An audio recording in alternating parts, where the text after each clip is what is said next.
Just a second. Yeah. We start with a big program on about the heat and cold related mortality, and we have two examples from European countries, one from Switzerland and the other one from Belgium. But first, before starting, I'm going to, as always, a shout out to the Burden of Disease Network, European Burden of Disease Network, that started in 2019 and that is organizing these webinars around the themes of burden of disease, but also beyond. And we are a technical platform that wants to integrate and strengthen capacity around burden of disease in Europe and beyond. And of course, the webinars are part of our core activities as it's an easy platform to strengthen and integrate capacity. So the network, it's quite a big network with more than 370 members. I guess now this will be even bigger. And we also put together 38 countries and 38 countries in Europe, 24 outside, including organizations like WHO, the European Observatory of Health Systems and Policies. The network rotates about three main activities. So the first one, it's joint research activities. So we work together on papers, on specific topics. We go to conferences together. So there are like some research that is done within the network. Capacity building. And this is mainly thanks to the organization and participation, to the summer schools. And as you saw, there is a bit of an anticipation of that. And then the networking. So we have a newsletter where you can find all the news about the webinars, for example, but all, for example, the conferences we participate to, the activities we do in the network. So feel free to sign up to the newsletter. So as I was saying, the capacity building mainly rotates around the summer schools. And this year, we are very happy to announce the second round of summer schools that will happen in July and August in Ghent, in Belgium, very beautiful Ghent. And we have 3 summer schools. One about general concepts of burden of disease. So this is for people that are starting to learn what are DALYs and what is the burden of disease in general. The second one, it's specific to risk factors and the framework on comparative risk assessment. And the last one is about the burden of infectious diseases. Last year, we concluded the 3 summer schools with quite a number of participants. You see here the pictures. So if you want to join in, you can go to the website and already enroll for the summer schools. But now we can go back to the main theme of this webinar. So about heat and cold related mortality.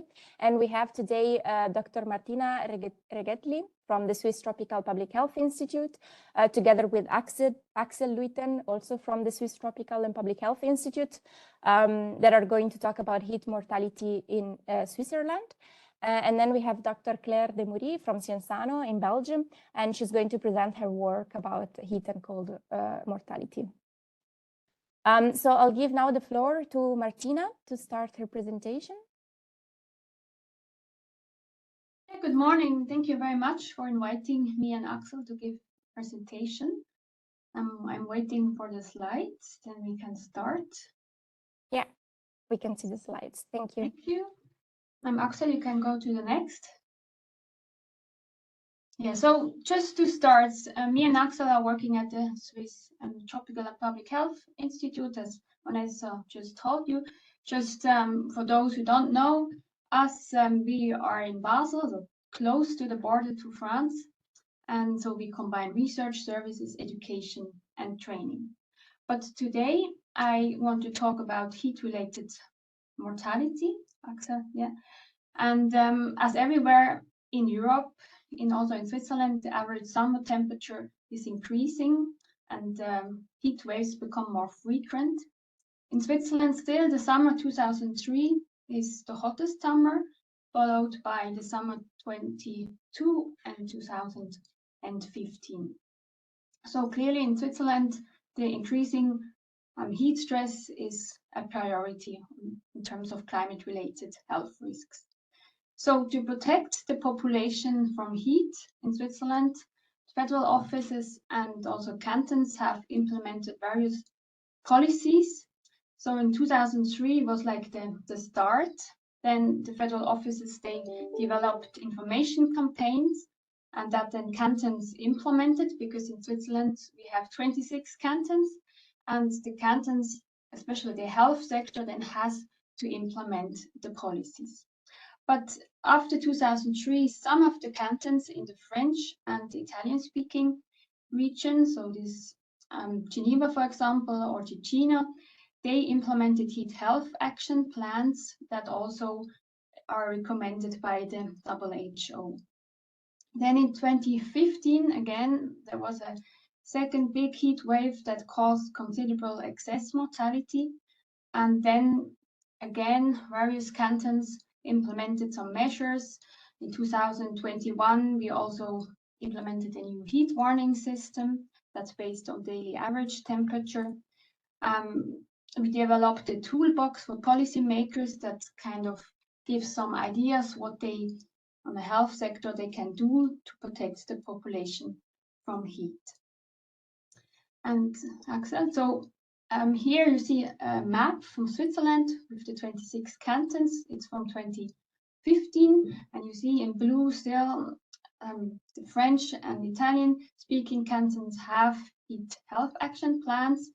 In red are cantons that just implemented some single measures that are not organized as a heat health action plan. And in gray, these cantons, also like cantons in the Alpine area, they haven't implemented any measures. And then next, so in 2024, this is based on a study that we did last year. We asked all the cantons again what kind of policies they have implemented, and it looks a bit better now. So also in the German-speaking area, cantons start to implement heat health action plans, like for example Bern or also Zurich. But still some cantons have no measures in place. In the next slide. Then, of course, we are interested in what, how effective these measures are and how heat impacts health and mortality. And in Switzerland, we have two approaches how we try to assess this. The first is that we do the monitoring of heat-related deaths that we will then present in a minute. It's funded by the Federal Office of Public Health and the Federal Office for Environment in Switzerland. And you can find all the data on the website that is also shown here below. And then another approach that we do, we assess also the response to heat, so response to the policies. And for that, we do surveys on the implementation of measures in the health sector. So every year we assess a different stakeholder group. In 2023, it was the population above 50 years old. Last year, the cantonal health authorities, and this year, health professionals. But this is not the focus of this presentation. Now we will really focus on the monitoring of heat-related deaths. And I'll give Axel the word. Yeah, thank you so much, Martina. So yeah, let's jump right into it. First, we'll talk a bit about the methods that we used to estimate these heat attributable deaths. And I'll try to keep it short so that we have more time to look at the results. So here you have a kind of a generic scheme that shows the process of attributing health outcomes to environmental exposures. On top, you have three kinds of input data. In our case, these were, in the case of population exposure, we took the daily mean temperature of every day for the hot season in Switzerland, and we defined that as the period from May to September. We obtained the data from Meteo Swiss. Then regarding the exposure response function, so that's the function that links the temperature exposure to the attributable mortality. It's also called ERF, so you'll hear me say that a lot. We modeled this exposure response function with a distributed lag nonlinear models in R using the DLNM package. And these kind of model, they allow for a nonlinear relationship between exposure and outcome. And also what's special about the analysis is that we updated the ERF every year based on a 10-year period. So let's say we want to estimate the attributable deaths for the year 2000. Then we take the temperature and deaths from that year plus the 9 previous years. So we have this 10-year window, which we use to estimate the exposure response function. And then this 10-year window, this moves every year, it moves one year forward through the whole time period that we are interested in. And this way, because we have this yearly updated exposure response function, we can take potential adaptation over time into account. And also the model, it takes lagged or delayed effects of temperature up to 7 days after exposure into account. And then lastly, we obtained the daily deaths for the whole of Switzerland, but also by grade area, cantons, 2 age groups, and sex. And these subgroup specific data, this enabled us to do some subgroup analysis also. And then, so all this input data, we then, let's say, put in this Trichter, I don't know the English word, but this stands for the general burden of the disease approach using the relative risk to calculate the population attributable fraction, and then the attributable health impacts. In our case, the deaths attributable to heat exposure. So with this setup, we ended up with some solid estimates that are linked to measured temperature and that consider adaptation and rising heat awareness through the yearly updated exposure response function. And on the bottom of the screen, you have some links to some literature that discusses this in more detail. Okay, so now let's jump right into the results. Here we have the total heat attributable deaths per year from the 1980 till 2023. And you see that the bars, they show the total numbers, but also you have these 3 colored bars that show the heat attributable deaths to specific heat intensities. And because we had daily temperature and daily deaths, we were able to estimate daily attributable deaths. And every day was categorized to a specific heat intensity. So the yellow bars, they stand for moderately hot days, and we defined this as days that have a mean temperature that is between the minimum mortality temperature and just under 25 degrees. And next we have the hot days, and these are defined as days with a temperature a mean temperature between 25 to just under 27 degrees. And the very hot days, they had mean temperatures of above 27 degrees. And what we see here at first glance is that some years stand out, as Martina already mentioned, the year 2003, which was until now, or at least as far as we know, one of the strongest heat waves in Europe. And we see that also, as we might expect, the heat attributable deaths for that year are also much higher than other years. We also see the year 2015, which was also a very hot year. It stands out a bit, but not as much as 2003. And in the year 2023, we estimated that about 540 mortalities were attributable to heat exposure in Switzerland. So here we have the total numbers per year, which makes it a bit hard to compare years. So now let's look at the heat attributable deaths per 100,000 inhabitants. So it's the same setup, but here we have the attributable burden per 100,000. And in addition, we have this dashed black line, and this shows the mean yearly summer temperature. And we see that this goes up for example, the year 2003, when we had a very hot year, and then the next year it can be much cooler again, and the temperature can go down. But if we look at the period, let's say between since 2000 until now, we see that the mean summer temperature, it has been consistently increasing. And we see this especially prominently in, let's say, the last 10 years, where we see that the temperature has really been climbing every year.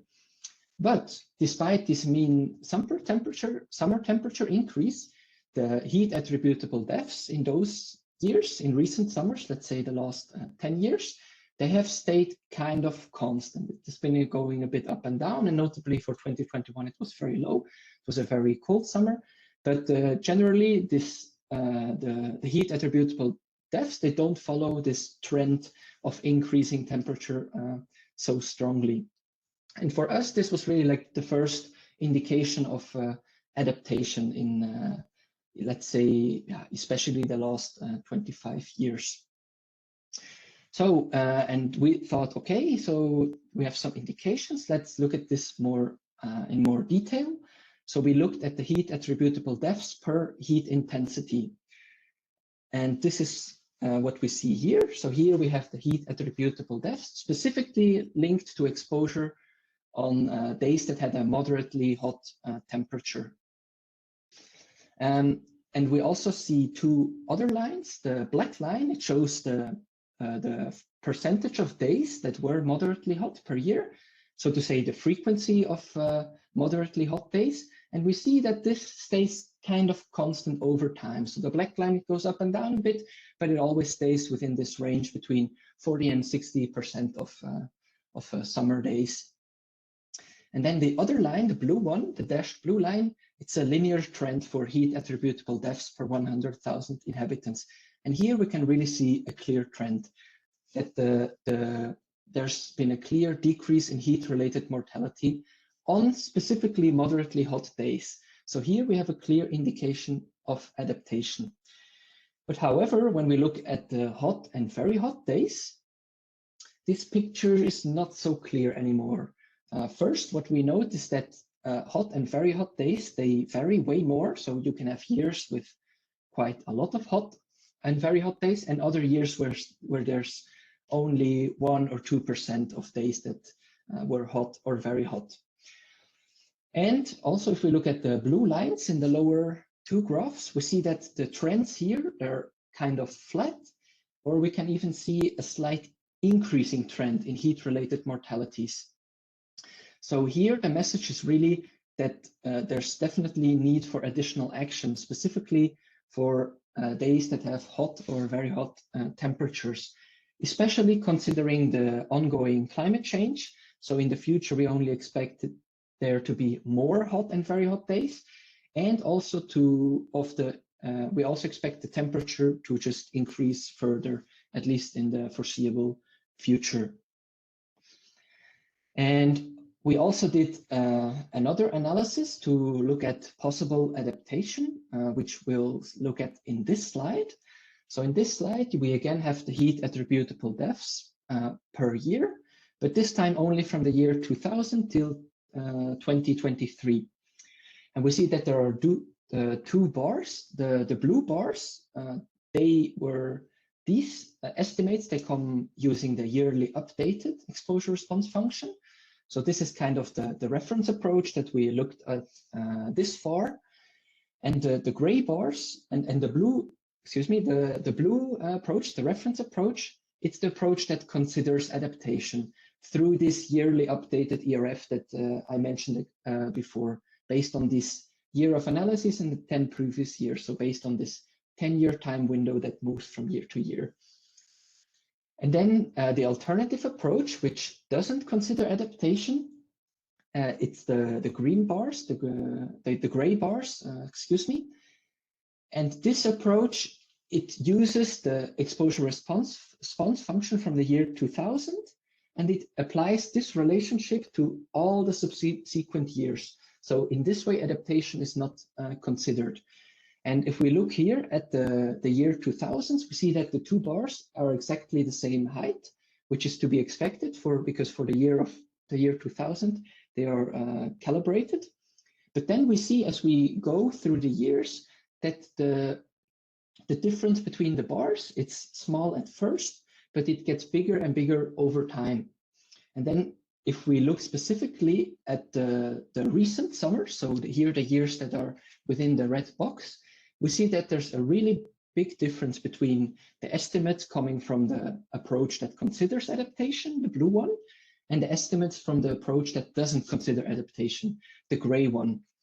And for some years, the estimates are even almost statistically different.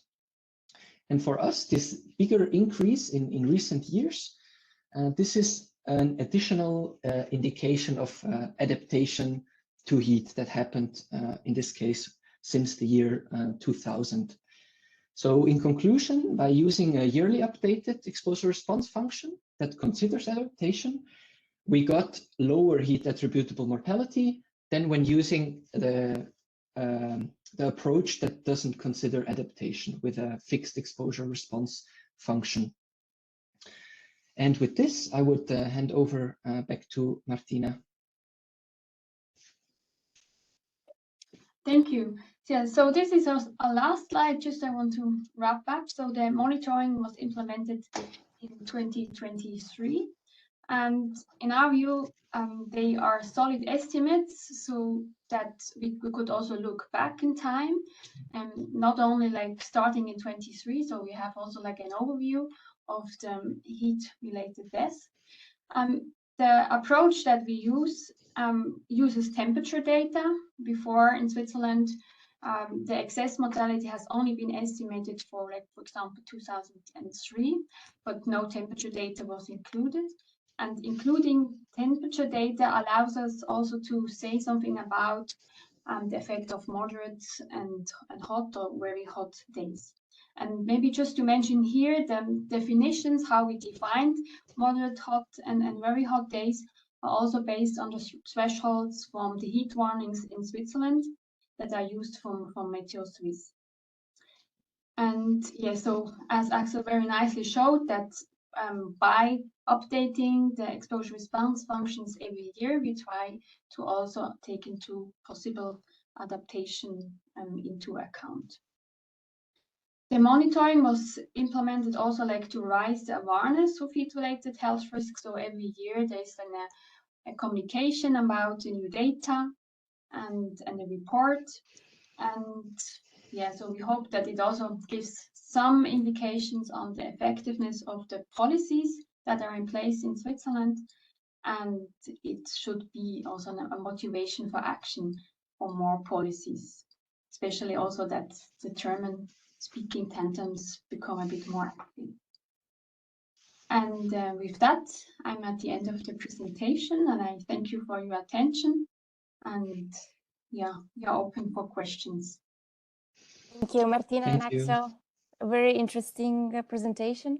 So I'll ask the attendees to put their question in the chat because now we will go to our next speaker and we can answer all the questions at the end. So Claire, if you're ready.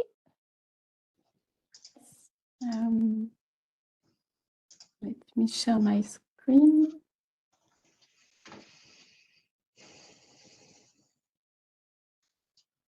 Okay, can you see my presentation? Yes, thank you. Okay, perfect. So after Switzerland, we're off to Belgium to study the future impact of climate change and demography on mortality. This study has been carried out at Sciensano, the Belgian Health Institute, in the unit Risk and Health Impact Assessment. Just a few points on climate change to start with. So according to the IPCC, the global surface temperatures has increased by 1.1 degree by 2011-2020 compared to the second half of the 19th century. Making of this year the warmest multi-century period in more than 100,000 years. On this graph, you can see that with every increment of global warming, we can observe regional changes in mean climate, but also in extreme that they become more widespread and pronounced with differences between regions. Here, this is an example with the annual hottest day temperature change.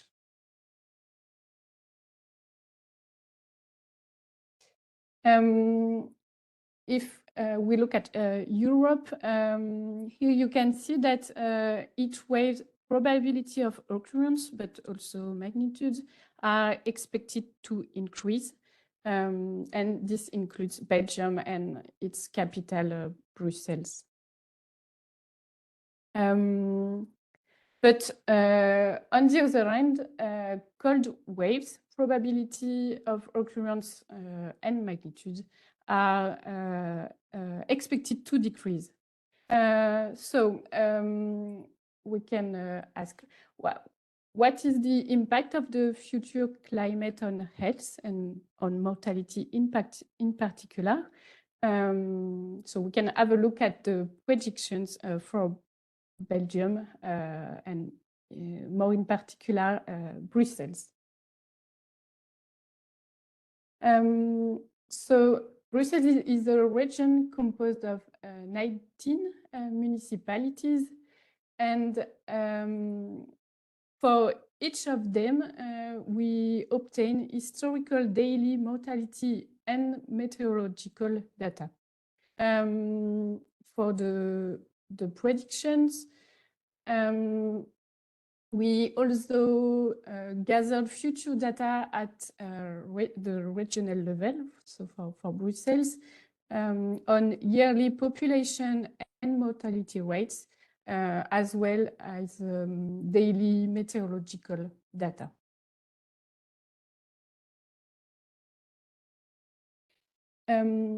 Regarding the method, so using this data, first we used quasi-Poisson regressions with distributed lag nonlinear models to estimate the historical temperature mortality relationship in each of the municipalities. And then we pulled the municipality-specific estimates using a random effect meta-analysis to obtain the relationship for the whole region of Brussels.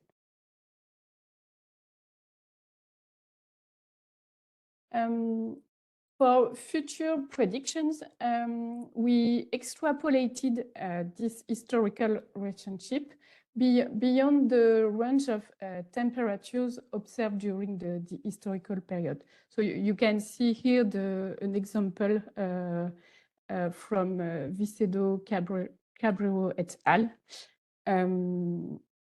where the temperature are extrapolated beyond the historical data. This historical relationship is also useful to obtain the minimum mortality temperature, which is also named the optimum temperature. And this temperature corresponds to the temperature for which we observe the smallest number of deaths. And it allows also to separate cold and hot temperatures.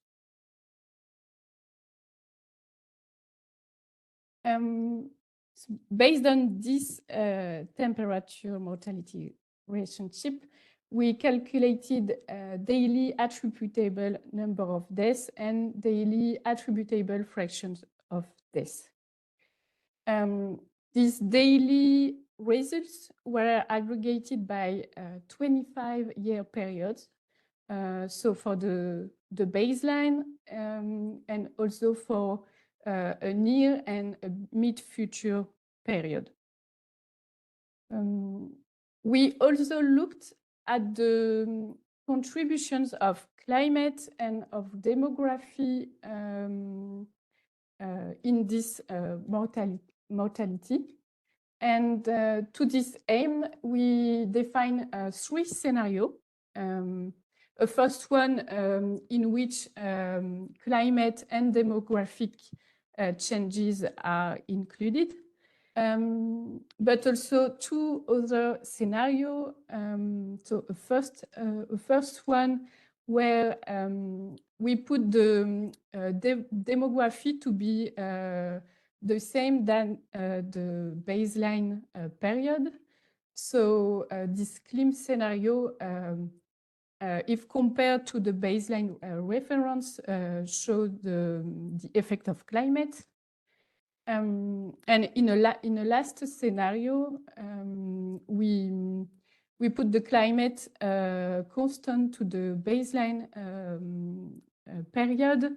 So if you compare the results with the baseline reference, it estimates the effect of demography. So what did we observe? Here you can see some of the historical temperature mortality relationship for the some of the municipalities of Brussels. You can see that most of them have U-shaped temperature mortality relationships. And regarding the pooled relationship, so for the whole region, it's also a U-shaped curve with a minimum mortality temperature for the daily maximum temperature of 24 degrees.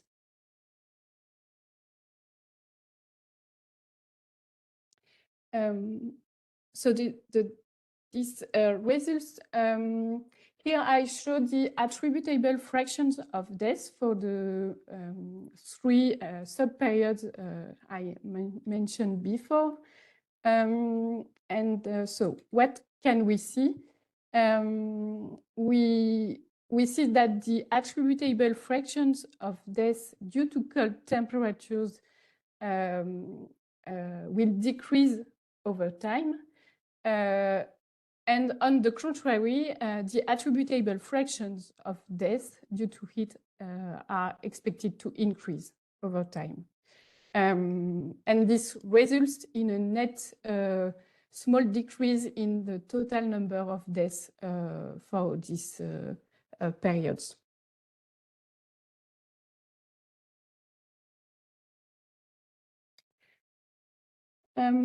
Regarding the different scenario I mentioned before and the contributions of climate and demography, we found that for cold, the attributable fraction in the scenario DEM, so showing the effect of demography, will be higher than the effect of climate in both future periods.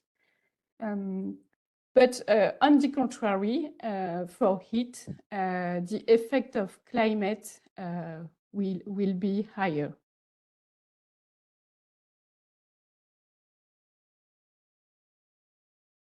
In this slide, I present the attributable number of deaths with results for the near and mid-future periods reported as the difference with the reference period.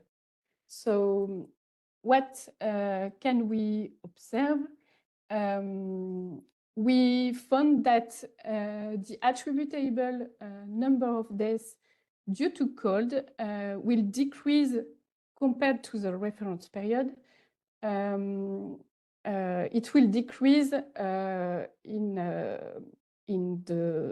in several age groups, except in people aged more than 85 years old. Here, we will see an increase in the number of cold attributable deaths. For heat, the number of deaths will increase in all age groups, except in the group of people aged less than 65 years old.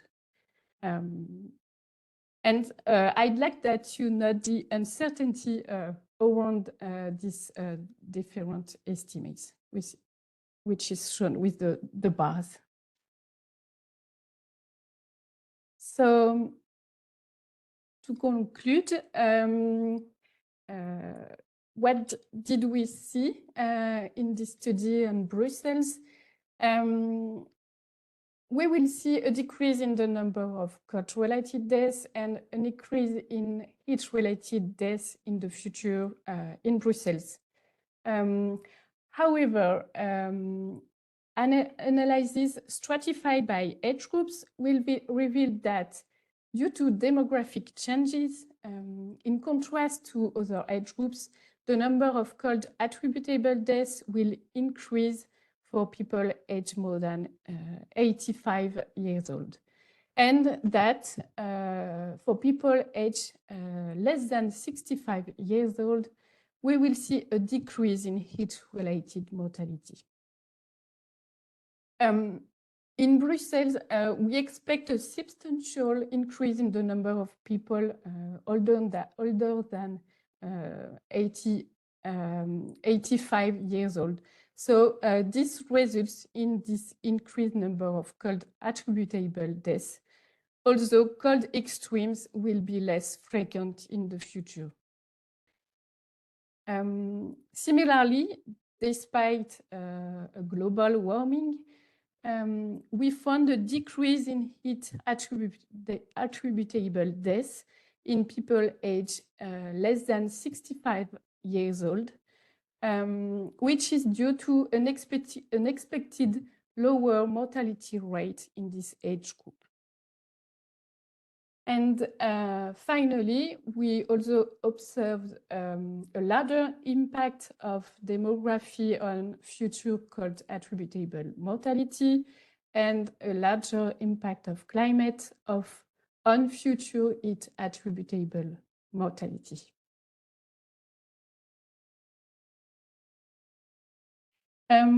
A few points to be discussed.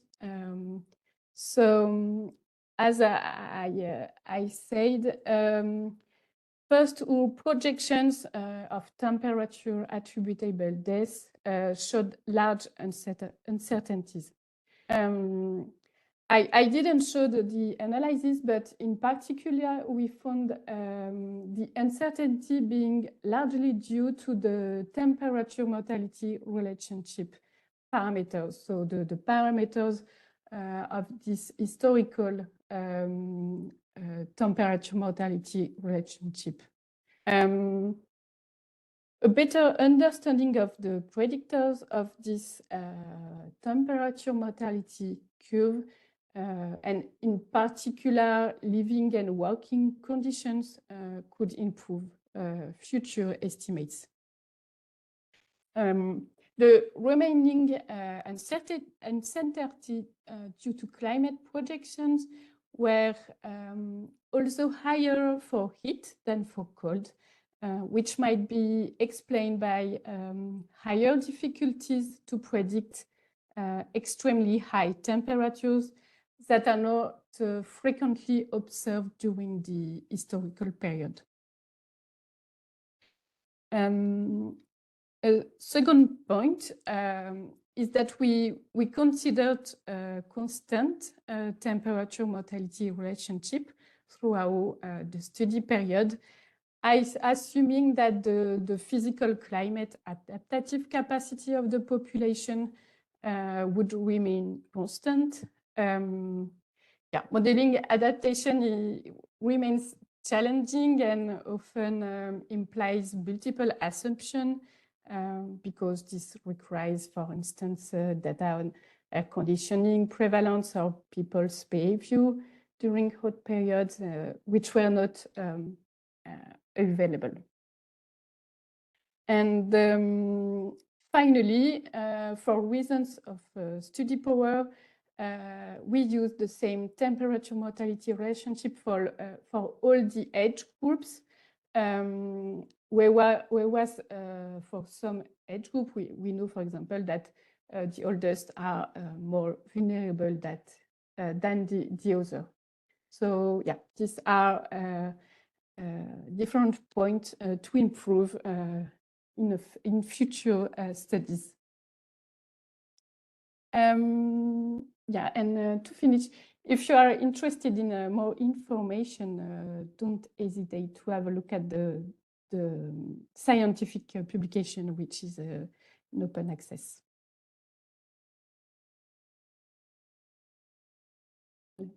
Thank you. Thank you very much, Claire. So we have quite a lot of questions in the chat. So I'll first start. So there is some questions for Axel and Martina. So Lucienne, thanks you for the nice presentation. And she was wondering if you only looked at temperature, or did you also include humidity in your models? And if does humidity play a role in the relationship? Yeah, so thank you for this question. For the monitoring, we only use temperature data. And the reason for that is because we wanted to have like similar thresholds and a similar approach that Meteo Suisse uses. And Meteo Suisse, the heat warnings or the national heat warnings are based on daily mean temperatures. And we want to keep it simple and use only temperature data for the monitoring. Yeah, maybe to expand, Martina, you're is right, of course.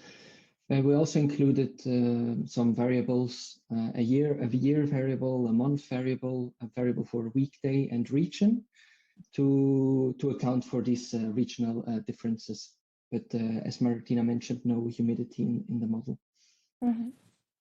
Yeah, because I think instead Claire did include humidity in her model. I think I saw it in the in one of the relationships functions. Maybe you want to say something about the impact of humidity? Yes, we included the relative humidity. Yeah, because there are studies that show that the relative humidity doesn't play a big role in this relationship, but yeah, it allows to take into account this more ambient temperature than just an absolute one.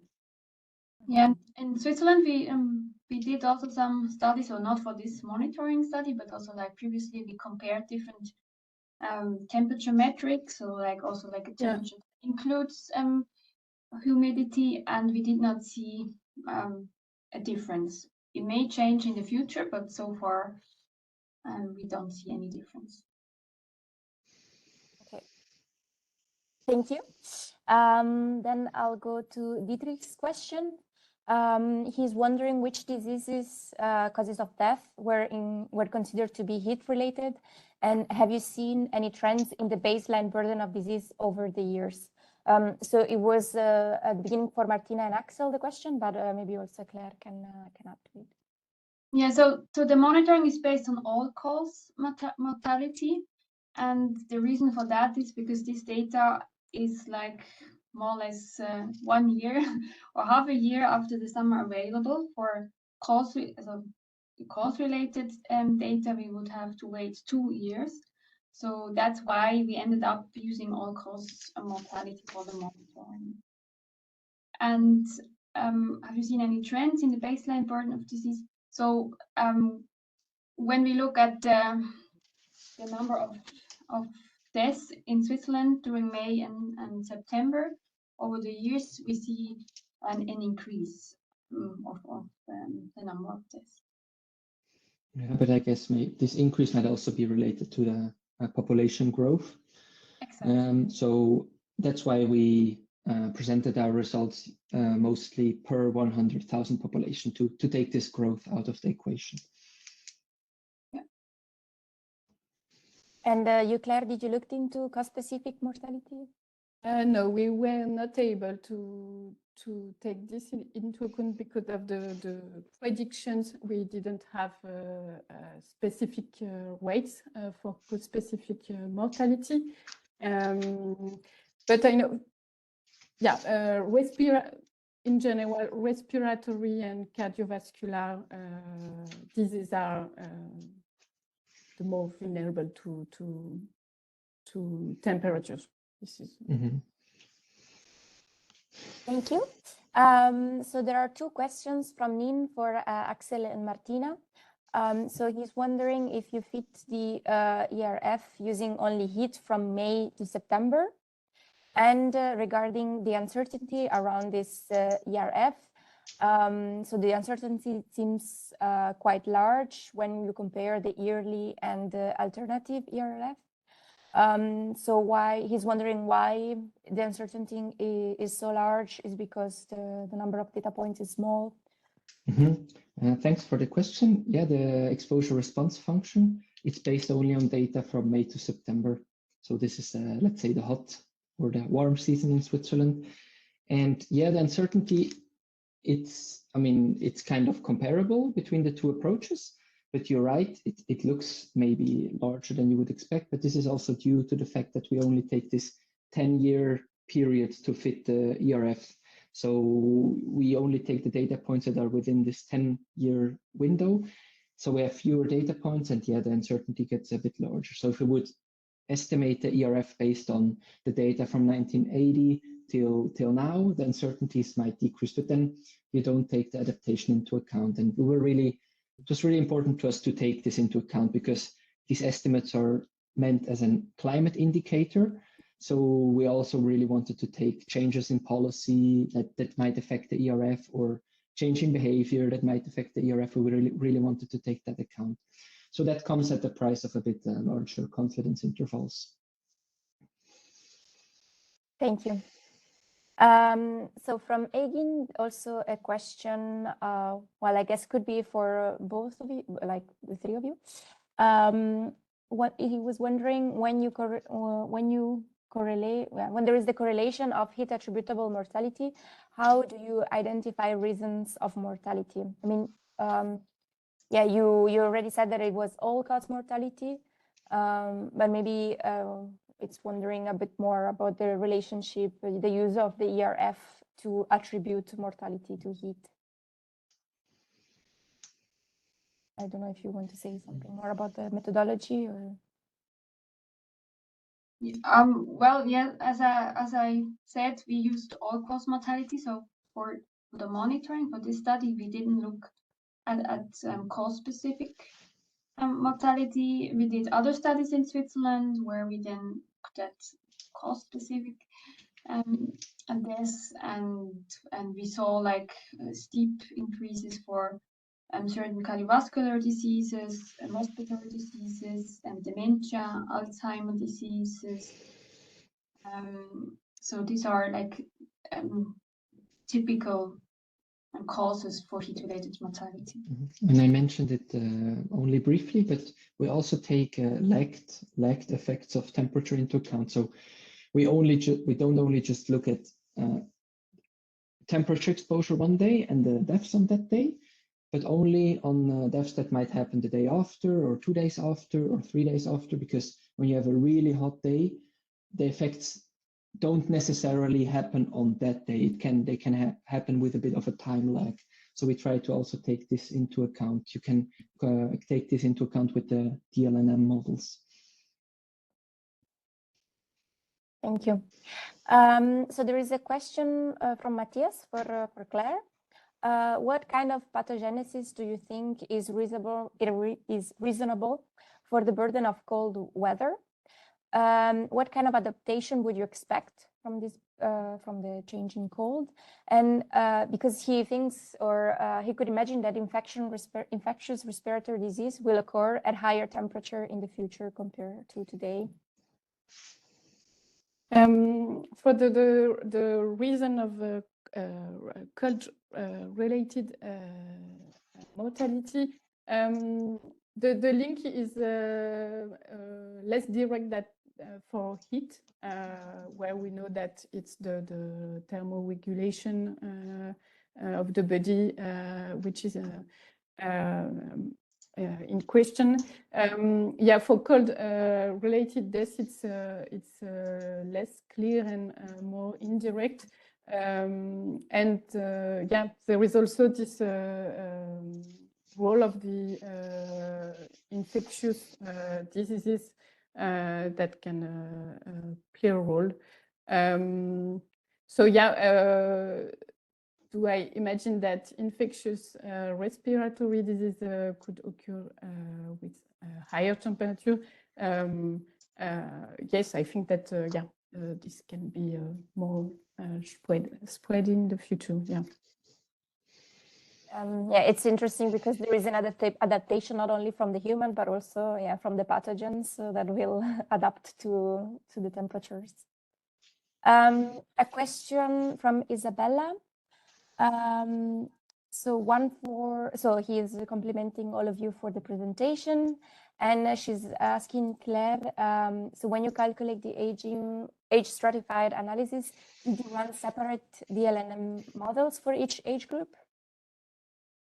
Yes, we did. Yes, we ran separate models, and yeah, as I said in the discussion, the only thing in that is that we use the temperature mortality relationship of all ages to run these models, and yeah, in future analysis, this could be improved to taking into account the difference in the vulnerability of the different age groups. Thank you. So Nin is asking, could we say that global warming reduces the number of attributable deaths since cold-related deaths have decreased and now take up a larger proportion than heat-related deaths? So it's a bit wondering if it's balancing out. If global warming is good or not. Yes. In some regions, we will see a decrease in the net number of deaths in the northern part of Europe, for example. But yeah, I just would like to stress that these are predictions based on different climate scenario. So depending on the scenario you use, you will see or not this decrease or increase in the total number of deaths. But yeah, for example, in the south of Europe, it's clear that the total number of deaths will increase. But yeah, in the northern part, for example, at least for the next years. And I think here it's important to add that, as you said, Claire, these are predictions. So in the time till now, till 2050 or 60, you know, we can adapt, we can change and through our adaptations, the exposure response function will also change. So that so it's really hard to look so far into the future, but very interesting analysis to see how it would look if we apply the current exposure response function. Yeah, and also climate change is not only temperature. So of course there is also, like, for example, floodings and some other type of natural catastrophes. So yeah, if we take maybe everything into account, we will see an increase in that. Yeah, exactly.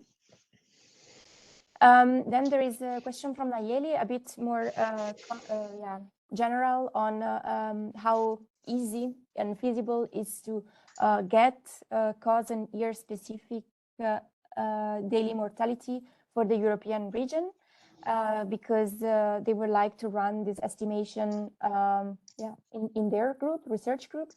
So I guess you use data from your own country, so death registries from your own countries. But do you know if this kind of mortality data is also available in other data sources?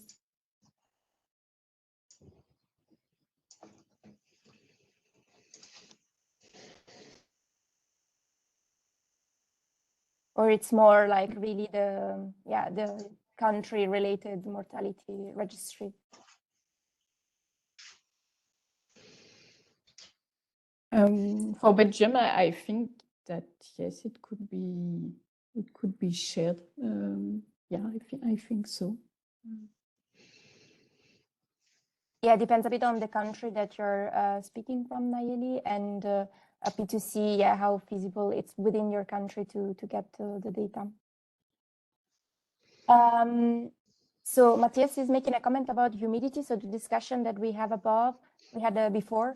So he's saying that the 24 hours temperature mean temperature is correlated with humidity, as nightly cooling is inhibited by humidity nightly clouds. A point for your discussions. So there is two questions from Irina. So one again related to the death, but I mean you already said that it was more all-cause mortality rather than cause specific. And then she's asking, what is the current state of foresight studies about climate change, extreme temperature related to public health impacts? If you have an idea of foresight studies for this topic.